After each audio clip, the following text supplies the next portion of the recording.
Yo, what's up?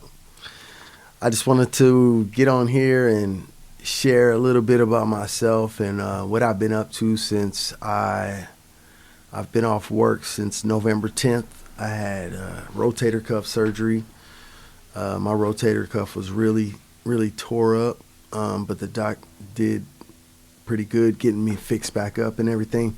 Um, and then he had to reattach my bicep or whatever. And yeah, I just wanted to. So I've been up to a little spiritual uh, journey, I guess you could say. And it all started. So when I was like 19 years old, I became Christian, and yeah, I got baptized and everything like that. And um, I don't know. I just never felt like I never really served in the church like I was supposed to. I wasn't a deacon or a usher or nothing, or I participated in certain things, but I never really felt a part of the whole system of church. Um, and sometimes some things just didn't make sense, and I remember trying to get answers, and they were really vague, and it's kind of like pushed to the side if someone couldn't answer it or whatever. And another thing I used to have a problem with was, you know, like when you become a Christian, you should only have to do that once, give your life to Christ and that's it. But then you got to pick out of at least 400 denominations of Christian on which one you're going to be.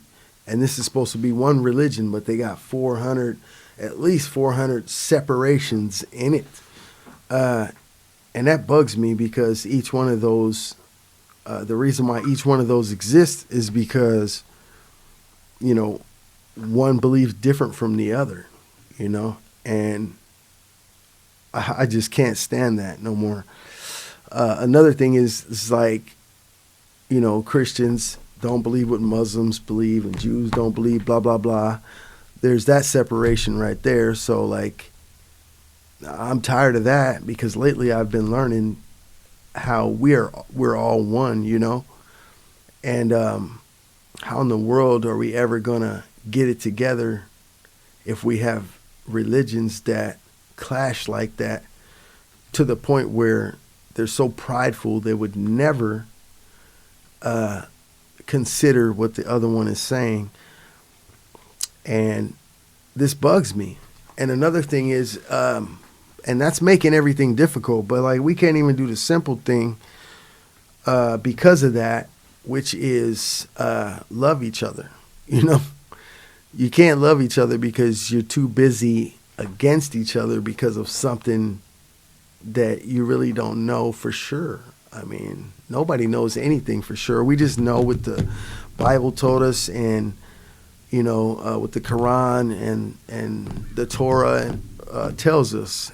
And that brings up another issue: translations and kings and rulers pulling parts out of the Bible and formulating it to make sense for them and to keep them in charge of everything. I think it was yesterday I heard even Thomas Jefferson took parts out of the Bible because he didn't agree with it, and so he took them out and like kind of made his own Bible.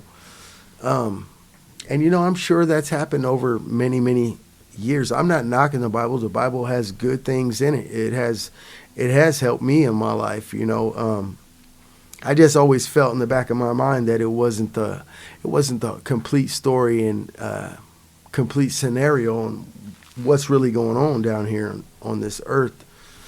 And I really don't like the fact that how kind of when you're in all that, you only focus back to the days of Jesus, and it seems like everything besides that or before that doesn't mean nothing, which why would it happen if it didn't mean nothing? And then you find out that Jesus learned from some of this old school ancient stuff that nobody's talking about, that people are ducking and dodging and sweeping under the rug and stuff like that. Because like in the Bible, y'all know that like from I think age 12 to 30, Jesus was not in the Bible. And I remember asking questions about that too, and just basically getting told nobody knows, or something like that. So you actually think like that's just one of those mysteries in life. And if you're not supposed to question nothing, then you're never going to figure that one out, because you're not going to question anything. And so that's what happened to me for a long time. I'm over all that now. I don't even claim the name of Christian. I know there's a God who loves me and who loves you, and I'm going forward with that. And then you learn that there's a whole gospel out there that talks about Jesus and what he did and where he went while he wasn't in the Bible. And one of the places he went to was, they say he went to Egypt to learn Egyptian mysteries, to learn reincarnation and meditation. And everybody loves proof. Well, there's a lot of proof that he lived in Egypt at that time, because there's a place, it's a church now, but it used to be a house, and Jesus lived downstairs. And they have like a little setup to honor him, I guess you could say, or whatever. But that's interesting. I never heard anything about that until right now. And even if I read my Bible every day, I wouldn't have known anything about that. And then you have like stories about Noah. There's similar stories, really similar to Noah's, that happened like 30,000 years before it ever happened to Noah. I don't have too many details. I'm still learning, so I'm not going to be like a subject matter expert on any of this stuff today. But I feel way more woke just for being on the search and being on the journey and being on, alert out here trying to see what this is, and then another thing is this Bible right here. This book right here is called The Emerald Tablets, the Compendium of the Emerald Tablets, a beginner's guide. And this guy Thoth was a real person, and he built the big pyramid, the Great Pyramid, I think it was. And so there's like scriptures that he wrote, or whatever you called them in his time, that when you read some of the things Jesus says, sounds just like what he was saying 30,000 years prior. So what I like Billy Carson did was he took some of that and he put them side by side here, so you can marinate on what's being said and see that it does correlate to each other. It's not a smack you in the face word for word copy or anything like that, but it's definitely, a lot of it's definitely like, yeah, I can see what he's saying there, and I'm not going to go over any of it right now, just because this is just the overall of what I'm up to, and then like here, this book right here, I haven't even cracked it, I just got it today, but it apparently is about the flood. And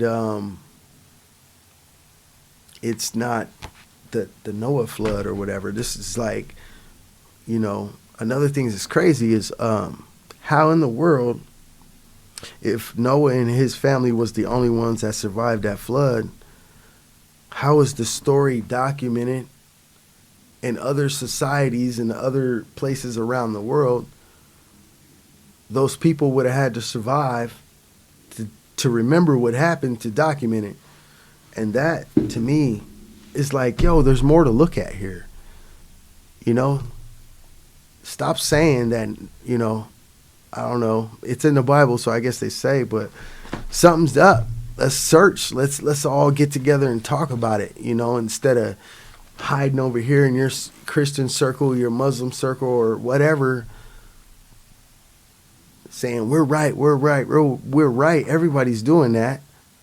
but not really ever knowing. You just faith is like, I think that's a faith abuse. You know what I'm saying? I don't think God put us here to be naive like that. And so this is the book of Enoch, and a lot of people say it should be in the Bible. I got through a few pages of it so far, you know what I mean? But it should be in the Bible. But this talks about like the giant, the lost angels or whatever, they came down here and mated with human women and stuff like that or whatever. There's other cool stuff in there I heard. I don't remember right off the top of my head. And then there's books like this right here. I can't even say that word. Artrahasis deciphered. Anyways, you see these tablets and things of that nature. You know, a lot of people, a lot of scientists and stuff like that are starting to translate this stuff and get the wording off of it. And there's a lot of that stuff out there, like the Emerald Tablets. That's the same deal right there. And there's a lot more word out there, you know, and I want to know. Bhagavad Gita, I'm not even sure what this book is yet, but we're going to get into it. Somebody I respect a lot was recommending that one, and the same person recommended this one. The funny thing is, I had bought this book a long time ago, and it was in my closet over there, and when I heard the name, I was like, you know what, that sounds familiar, because I bought it. I looked at it a couple times. I didn't even I tried to read it a little bit, and back then I was not ready. But, you know, the Bible's, it's like written like Bible language, like, oh man. And I just chucked it in the closet. But now I'm reading everything slower. I'm reading everything, you know, in a different way. I don't know, something just overcame me where I really like reading now. So I'm super glad that I have this book already. It's called The Egyptian Book of the Dead, the Book of Going Forth by Day, a complete papyrus of Ani, featuring integrated text and full color images, you know, breaking down the hieroglyphs and the stories that's in them. And, you know, it makes perfect sense, man. You're not going to know unless you educate yourself. And even if you watch videos of people who are talking about this stuff all the time, it's still smart to, you know, crack open a book and read it for yourself. I think it's more beneficial that way. Another thing is, like, we have power. We have power that we don't know about because we don't use it no more, because our heads are so shoved up our butts nowadays that, you know, we think that we don't even have a clue, you know. Like, for instance, I think they're called quasi crystals. Forgive me if I'm wrong, but birds and animals alike like that use these. They're in their brain, and it shows them how to navigate. That's how they navigate the whole planet, you know. The crazy thing is we also have them, but we don't use them no more, you know. But through meditation, you may be able to tap into that and tap into some other things that we have no clues about, you know. And I've been, you know, learning how to meditate, and honestly, it's worked wonders for me so far, but I can't wait to get more in tune with it, because I can tell from where I'm at now that it's going to do some pretty amazing things for me. So another thing is, I have this book here. It's called Breaking the Habit of Being Yourself. It's by Joe Dispenza, a different guy. I like him. He actually talks about a lot of things that I think everybody needs to hear. This is like my second time reading the book, but I'm going through it slower this time, and I'm highlighting, you know, important things. I kind of want to start reading some of this right now, but I don't want to get carried away. But shoot. Anyways, he teaches us a lot about our internal selves, and he kind of breaks down how to meditate and things of that nature, and what we're doing, what we need to be doing, what we can do while we're meditating, right? What I like about all this is nobody who's teaching it, not even the things that I've heard that are written in these books, are like somebody following you around with a swatter ready to whoop your ass every time you don't do the right thing. And I like that, you know, because my whole life started out like that, you know, getting beat for just being a human being and trying to learn, or trying, you know, you don't learn unless you mess up. So you're not supposed to get it beaten when you mess up, because you ain't gonna learn then. But anyway, I'm not trying to get on that. But I have a lot of that to deal with in my life, and I've dealt with it, and it's over now. You know what I'm saying? I'm taking back my life, and I'm full steam ahead on learning whatever I can learn. And I don't know. I made a video previously, just like this one, but when I went to go, I was done with it. I don't know what happened, so I had to do this whole thing over again. So I'm pretty sure that there was some things I said in the other one that I probably wish I said in this one. However, we're gonna keep doing this. Maybe one time I'll make, a few times I'll start like reading some of this stuff on a video and sharing it with people, so you know, I can get my points across better or whatever, and people can kind of hear a little bit, and not have to go by the book, and because they don't know if they're into that or whatever. I want to respect everybody, and I also want to love everybody. I don't want to be a hater of any kind, and at the same time, I'm not tolerating any of that either. If you know, it's okay if you don't like something, or you're against something.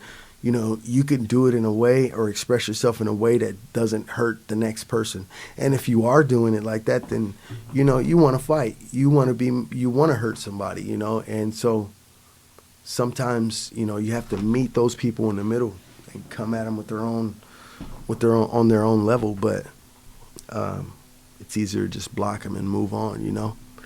So, anyways, I hope everybody has a good rest of your day, and I hope this video works when I hit this stop button.